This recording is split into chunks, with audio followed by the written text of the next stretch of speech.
স্বাগতম জনাইছো ফ্ৰেণ্ডছ আপোনাৰ এই ইউটিউব চেনেললৈ। তো আজি আপোনালোকক জনাম যে অসমৰ HS-ৰ ফলাফল কেতিয়া ঘোষণা কৰিব পাৰে।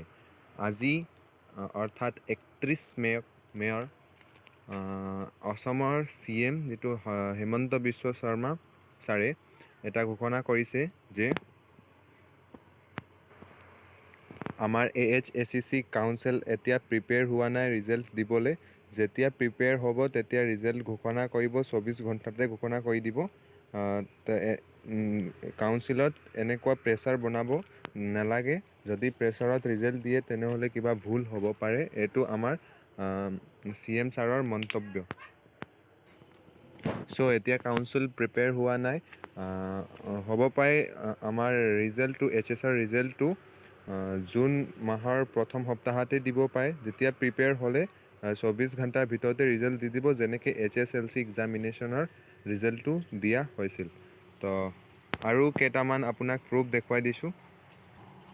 এইটো ট্ৰুথ নামৰ যিটো ৱেবছাইট, যিটো টুইটাৰ হেণ্ডেল আছে, তাত এইটো পাব্লিছ হৈছিল আজিয়ে যে AHSEC not prepared for class 12 result if prepared result to be out in 24 hours CM।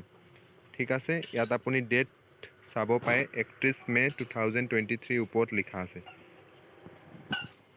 আৰু মই আপোনালোকক CM ছাৰৰ ভিডিঅ'টো দেখুৱাই দিছোঁ।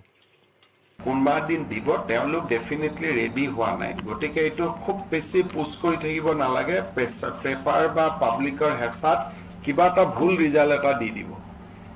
সঁচা কথাটো হ'ল যে council is not ready. Council এতিয়ালৈকে ৰেডি হোৱা নাই। আমি যদি এটা মানসিক কাউন্সিলৰ ওপৰত হেঁচা আনো ৰিজাল্টটো সোনকালে দিব লাগে বুলি, তাৰ ৰিজাল্টটো কি হ'ব যে ভুল ৰিজাল্ট এটা দি দিব। আকৌ গতিকে যিদিনাখনে ৰিজাল্ট ৰেডি হয় তাৰ 24 ঘণ্টাৰ ভিতৰত ৰিজাল্ট দি দিব। চ' আপডেটটো জানি আপোনালোকক কেনেকুৱা লাগিল কমেণ্ট বক্সত জনাব আৰু চেনেলটো ছাবস্ক্ৰাইব কৰি থ'ব। আগৰ আপডেটকেইটাও এই চেনেলটোতে পাব। ধন্যবাদ।